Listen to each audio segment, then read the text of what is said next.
मैंने तो कई संतों के जीवन में देखा। एक बार क्या हुआ,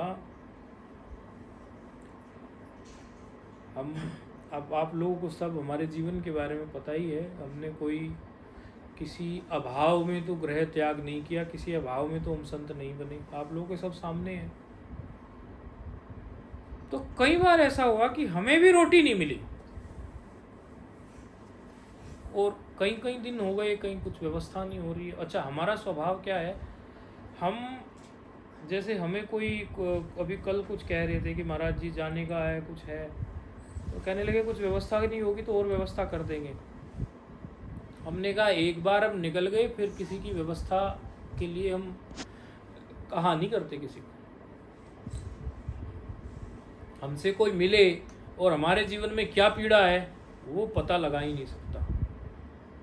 हम तो कहेंगे ही नहीं अपने मुंह से।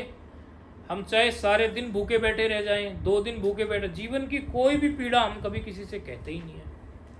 इतना तो हमने संत चोले में भगवत कृपा हम पर हो गई है कि हम अपनी पीड़ा का बखान अब करते नहीं। हमने स्वयं चुना है ये। तो शंकराचार्य जी क्या बोले एक बार, अब मैं जब ये इस बातें सोच रहा था, मैंने कहा संत जीवन में इतने कष्ट होते हैं क्या, या मेरे ही जीवन में है, ऐसा मैं सोच रहा था। तो देखते देखते शंकराचार्य जी का एक वीडियो मिल गया।